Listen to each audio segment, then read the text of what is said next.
The blizzard roared like a living beast, shaking the half-built cabin to its bones. Inside, Clara Whitford clutched her belly, breath sharp and ragged as waves of pain tore through her. Snow forced its way through the gaps in the timber, whitening the floorboards while the fire struggled to hold its flame. Miles away, James Callahan drove his horse into the blinding white, each step a battle against the wind's fury. Ice stung his face, his muscles burned, but he pressed on, because somewhere ahead in that fragile shelter was the woman he loved and the child yet to be born. Tonight, he would either reach them or lose everything that made life worth living. Montana Territory, late autumn, 1881. The air was crisp enough to bite, carrying the scent of pine and the distant promise of snow. In a small clearing deep within the Montana wilderness, Clara Whitford raised her hammer and brought it down on a nail with steady practiced precision. The half-built log cabin behind her stood stubborn against the encroaching winter. Rough-hewn walls, gaps still unfilled, a roofline that reached for the pale sky. Every log had been hauled from the forest by her own hands, each one a testament to her resolve. Beneath her wool coat, the curve of her belly pressed against the fabric, a constant reminder that she was racing against time. Not just the weather, but the life growing inside her. Hoofbeats broke the silence. Clara froze mid-swing, her fingers tightening on the hammer's worn handle. From the edge of the tree line emerged a tall man on horseback, his bay geldings, breath rising in plumes. He wore a dusted hat, a long coat, in the quiet ease of someone accustomed to the saddle. His gaze swept the clearing, resting on the unfinished cabin before settling on her. "Didn't think anyone lived out this way," he said, voice low and edged with the drawl of the open range. "This land is mine," Clara replied, her tone firm but not hostile. "If you're lost, head west. There's nothing for you here." The stranger tipped his hat. "James Callahan. My ranch, the Circle C, is 10 miles north, just riding the boundary lines." He dismounted with fluid familiarity, leading his horse a step closer, but not too close. His eyes flicked to her belly, then back to her face. "Didn't expect to see a woman building alone, especially not in your condition." "I didn't come here to fit anyone's idea of most women," Clara said, lifting the hammer again. He studied her for a moment, then nodded slowly. "Fair enough, but building a cabin, carrying a child, that's a lot for one person. If you need a hand with something heavy—" "I've got grit," she cut in. "What I don't have is time for charity." James didn't argue. Instead, he looked at her the way a man might look at a strong horse, assessing, respecting, but knowing better than to push. "Not pity," he said quietly. "Just respect." Clara's eyes met his for a heartbeat, reading something in him she didn't expect. Loss, maybe, but also understanding. Then, without another word, James swung into the saddle and rode back into the trees, leaving Clara alone with her cabin, and a flicker of something she thought she'd buried long ago. 3 days later, the morning sun hung low over the Montana hills, casting long shadows across the frozen grass. Clara Whitford stood outside her cabin, a length of rough-hewn pine balanced awkwardly on her shoulder. Her lower back throbbed with every breath, and the chill bit at her fingers, despite her gloves. The baby had shifted lower in recent days, adding weight to each step. She worked anyway, because stopping wasn't an option. She had just set the plank down when a voice drifted from the tree line. "You're pushing too hard." Her heart jumped. She turned sharply and found James Callahan emerging from the pines, his bay gelding trailing behind. He looked less formal today. No vest, no gloves, just a heavy wool coat dusted with frost. In his arms he carried a bundle wrapped in a checkered cloth. "I didn't ask for company," Clara said, narrowing her eyes. "No," he agreed calmly, "but I came anyway." He stepped forward, placing the bundle on a nearby stump. "My mother sent this. Tea for nausea and some baby clothes she knitted. Said you'd probably pretend not to need them, but she'd send them anyway." Clara stared at the bundle but didn't move. James glanced at the cabin. "Coming along well. You've done all this yourself?" She gave a curt nod. "Impressive," he said, then looked from her hands to her belly. "Painful too, I imagine." Clara folded her arms, bracing herself against the cold, and against something warmer she didn't want to name. Why are you really here, Mr. Callahan? Slumming? Or gathering stories to tell your mother? I came because I wanted to, he said simply. And because I don't like the thought of you working through the pain alone when it doesn't have to be that way. I'm not a charity case. I never said you were. Silence stretched between them, broken only by the soft hiss of the wind through the trees. Some people offer help, James said finally, not because they think you're weak, but because they admire your strength. The words caught her off guard. You can leave it there, she said quietly. He nodded once, mounted his horse, and rode back toward the aspens. Only when he disappeared did Clara approach the bundle, fingertips brushing the soft yellow wool and the faint scent of ginger from the tea. For the first time since arriving in Montana, something in her chest cracked. Not enough to fall apart, just enough to feel. The sky that morning was a muted silver, the kind of light that promised snow before sundown. Clara Whitford and James Callahan worked in a steady rhythm, their breath forming pale clouds in the cold air. For hours they had lifted boards, hammered nails, and sawed lengths of timber without exchanging more than a handful of words.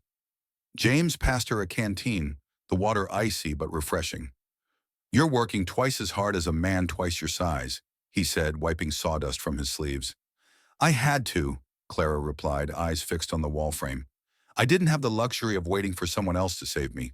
He gave a slow nod, recognizing the truth in her tone. They worked a few more minutes before she spoke again, her voice quieter now. I was married once. Boston, proper ceremony, white gloves, roses, the whole performance. She set the hammer down, resting her hands on her hips. 6 months later, he walked out. Said the child wasn't his.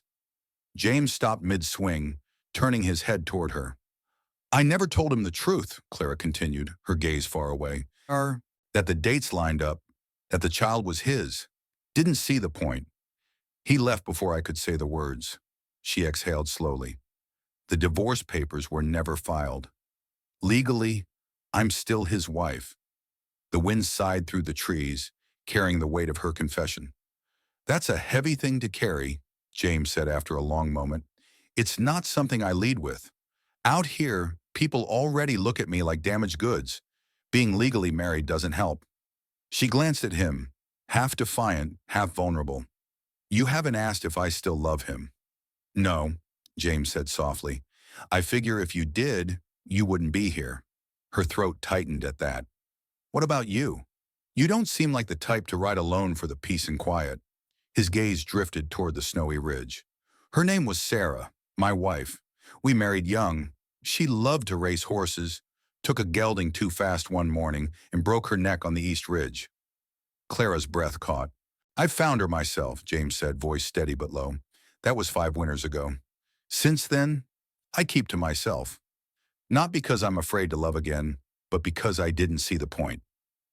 They returned to work, their movements in sync, saying nothing more. Yet something unspoken had shifted. 2 burdens, still separate, but now understood. The air that morning was sharp with frost, every breath rising in a pale cloud as Clara stacked the last of the firewood James had cut the week before. The forest was quiet, save for the occasional groan of trees shifting under the weight of ice. The sound of carriage wheels crunching over frozen ground broke the stillness. Clara straightened, one hand instinctively resting on the swell of her belly. A polished black carriage emerged from the trees, pulled by 2 glossy chestnut horses. It came to a stop in front of her porch. The woman who stepped out moved with the kind of elegance that only came from a life of salons and servants. Her coat was a rich imported wool, her gloves fine lambskin, her hair swept into an elaborate twist. Miss Whitford, the woman said crisply, her gaze sweeping the unfinished cabin before settling on Clara. I am Margaret Ellsworth. I imagine my name has reached you, if not formally. I know of you, Clara replied, her voice calm but guarded. Then I will be brief, Margaret said, her eyes cold despite her polite smile. This arrangement, whatever it is between you and Mr. Callahan, needs to end. There is no arrangement, Clara said evenly. Then end the association, Margaret pressed. He visits often. People talk. His family name is being dragged through every parlor in Willowbrook. I never asked him to come, Clara said, holding her ground. But you never sent him away, did you? Margaret's smile thinned. You've let him stay. Let him help. Now my fiancé hesitates to set a wedding date while the town wonders if he's fathering another man's child. Clara's pulse pounded in her ears, but her voice didn't waver. He is a free man, Miss Ellsworth. I have not sought his name or fortune, only his kindness. Kindness? Margaret's tone was razor sharp. You think I am heartless? I understand hardship, but I will not allow a scandal to bloom in plain sight while good men lose their standing because of misplaced chivalry. When the carriage finally rolled away, the clearing felt colder. Clara stood on the porch, the winter air biting through her shawl, wondering if she was destroying the only good man who had ever looked at her without pity.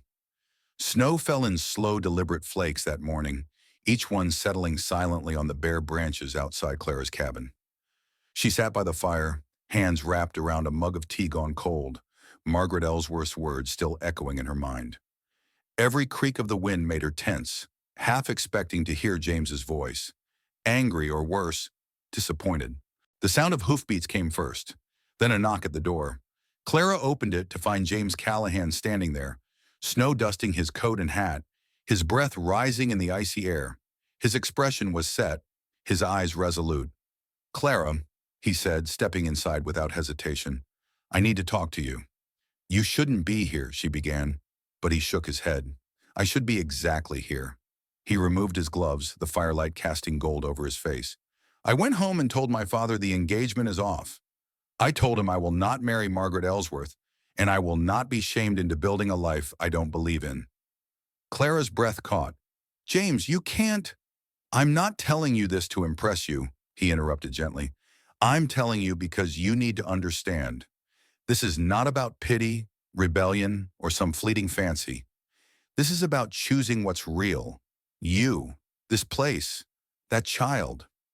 She turned away, the heat of the fire matching the flush in her cheeks. Her hands trembled. "There's something you don't know," she said quietly. "Something I should have told you from the start." He waited, silent, his gaze steady. "I'm not divorced," she admitted. "Legally, I'm still Edward Harrington's wife. He left me the moment I told him I was expecting. I thought the papers were filed, but they weren't. I didn't have the strength to chase it down." James's brow furrowed, but he didn't speak.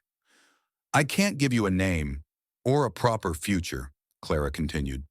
"Just this cabin, the snow, and a child that isn't even born yet." James stepped closer, taking her hands in his, rough, warm, unflinching. "You've already given me something worth more than all of that, the truth, and I'm not walking away because of a law I didn't write." For the first time in weeks, Clara met his eyes and saw no pity, only the steady certainty of a man who had made his choice. By late afternoon, the sky had turned the color of lead, and the wind howled through the pines like a restless spirit. Inside the cabin, Clara gripped the edge of the table as a sharp wave of pain tore through her. She had been feeling the ache all morning, but now it was stronger, deeper. There was no mistaking it. The baby was coming. Snow battered the walls, slipping through cracks in icy gusts. She moved quickly, lighting every lamp, boiling water, laying out towels. Her breath came fast, both from fear and the mounting contractions. The nearest neighbor was miles away, and James was nowhere in sight. Miles north, James Callahan had felt the storm's change and knew. Instinct screamed at him, louder than the wind. He saddled his best horse and pushed into the blinding white. Snow stung his eyes, ice crusted his beard, but he urged the gelding forward. Somewhere ahead was Clara, and the child he had sworn to protect. The wind was merciless. A hidden drift sent the horse tumbling, flinging James into an icy creek. The shock stole his breath. Pain lanced through his shoulder, but he dragged himself out, teeth chattering. The horse was gone. He kept moving on foot, each step a battle through waist-deep snow. Inside the cabin, Clara cried out, the sound raw and desperate. She knelt near the hearth, clutching the bed frame, the heat from the fire barely keeping the chill at bay. Minutes blurred into hours until, with one final agonizing push, the room was filled with a new sound, a thin, strong cry.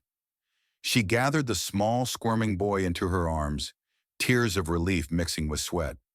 "Samuel," she whispered, pressing a kiss to his damp forehead. A knock, faint, then stronger, startled her. She turned toward the door, heart pounding. James stood there snow-drenched, blood staining his shirt, his breath ragged. He stumbled inside, collapsing to his knees near the fire. His eyes found hers, then dropped to the bundle in her arms. "Looks like you've already built a family, Miss Whitford," he murmured, voice hoarse. "Mind if I join?" Her throat tightened. She should have said no, should have spared him the weight of her world. But instead she stepped forward, placing Samuel carefully into his arms. "I've never been more sure," he said, holding the child as if he'd been waiting his whole life for this moment. Outside, the blizzard raged on. Inside, a new kind of warmth began to grow. The first signs of spring in Montana were subtle. Snow melting in slow rivulets along the edges of the cabin, the earth softening underfoot, and the faint trill of birds returning to the pines. Clara Whitford stepped outside with Samuel nestled against her chest in a linen sling, the baby's tiny breaths warm against her collarbone. The air still held a bite, but sunlight filtered through the trees, touching the clearing with gold. James Callahan was already at work. He stood near the cabin's new foundation posts, measuring out where the kitchen extension would go. Sawdust clung to his sleeves, and his hat was tipped back just enough for her to catch the easy grin he sent her way. "This soil's thawing early," he said, driving another post into the ground. "Good thing. We've got plenty of work to do, especially for that growing boy of yours." "Ours," Clara corrected softly, though the words still felt new on her tongue. That afternoon, after Samuel was fed and asleep, Clara sat at the small table with pen and paper. Her hand trembled slightly as she wrote the address of a Boston law office she had once sworn she'd never contact again. The words came slow, but each one carried the weight of years, her formal request for divorce from Edward Harrington. When she signed her name, she felt a small knot inside her loosen. James came in from the yard just as she sealed the envelope. "You did it," he said, seeing it in her hands. "I did," she replied. "I'm proud of you." They didn't celebrate with champagne or fine china. That evening, they shared a simple supper with the Bennetts and two neighbors. Clara made stew, James hung lanterns outside, and when the sky turned lavender, he stood, taking her hand in front of everyone. "She is the strongest woman I've ever known," he said. "I thought I came here to help her, but the truth is, she saved me." Clara smiled, feeling the quiet truth of it settle between them. No rings, no preacher, no audience beyond a handful of friends. But in the glow of the lantern light, it felt like a vow all the same. In the Montana territory, love wasn't measured in signatures or ceremonies. It was proven in firewood stacked high, in hands joined over work and worry, in the shared weight of days ahead. And as the first wildflowers pushed through the thawing earth, Clara knew their life together was already in full bloom.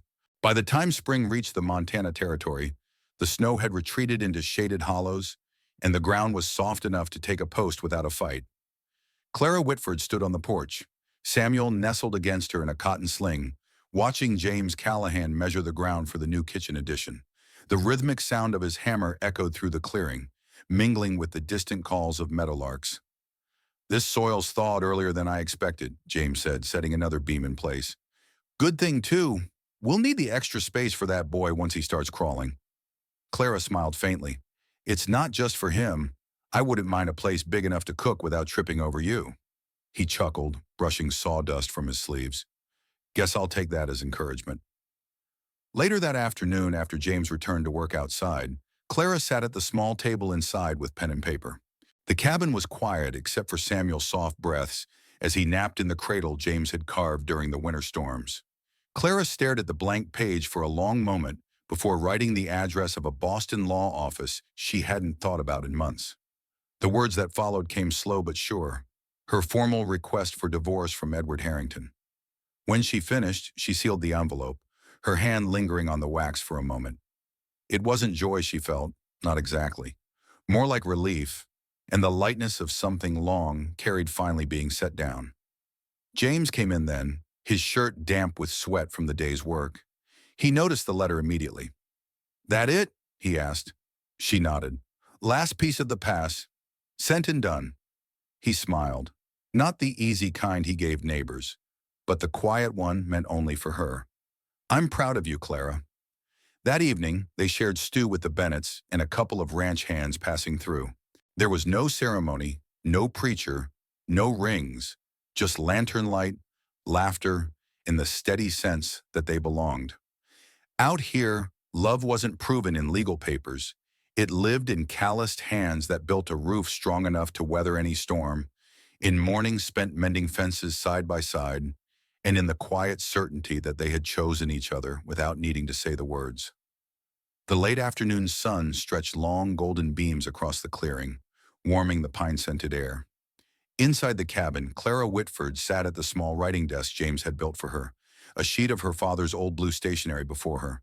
The pen felt heavy in her hand, not from doubt, but from the weight of the words she wanted to write. "Dear Papa," she began, "you once told me that a home was not just a roof and walls, but a feeling. I didn't believe you then. I thought safety could be built from timber and stone, hammered into place with enough stubbornness. But now I understand." She paused, glancing toward the open window. Outside, James was in the pasture, repairing a section of the fence, sleeves rolled up, his movements steady and sure. Samuel's laughter rang out from her lap as he clutched at her shawl with tiny fingers, his toothless grin breaking the stillness of the day. "I built a cabin, Papa. I hauled the logs, set the beams, fought the storms. I did it for me and for my son. But the truth is, this place only became a home when someone else's hands joined mine. When James stood beside me, not to rescue me, but to build with me." The ink dried slowly as she wrote, her heart easing with every stroke. "We have no grand wedding to speak of, no fine clothes or gold bands. But I have mornings where the fire is warm before I wake, evenings where someone shares the quiet without asking for words. I have a partner who sees me as whole, not as something to mend. And Samuel, he has a father in every way that matters." She signed it simply, "Love, Clara," and folded the letter carefully before placing it in the tin box that held her most precious keepsakes. When she stepped outside, Samuel cradled in her arms. The air was filled with the sound of a saw and the scent of fresh-cut wood.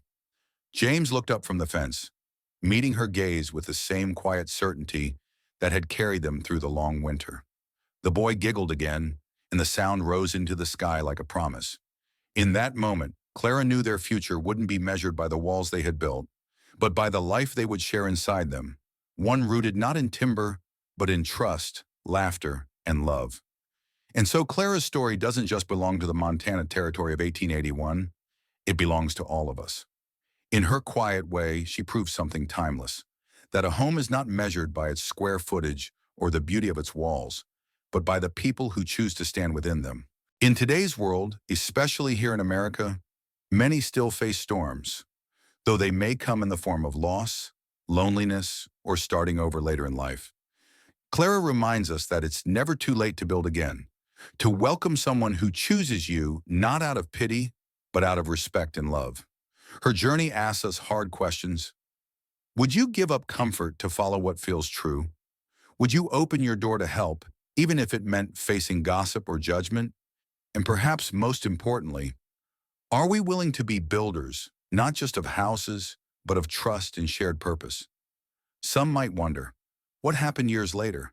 Did Clara and James marry, or was their bond stronger without the paper? Did Samuel grow up to work the land, or did he leave for a different life? That's the beauty of a story like this. It leaves room for us to imagine and to reflect on what we would have done in their place. If this story touched your heart, I'd love to hear your thoughts. Would you have made the same choices Clara and James did? Or would you have walked away to protect your name? Share your reflections in the comments. I read every one. Thank you for riding through this tale with us here at the West That Never Left.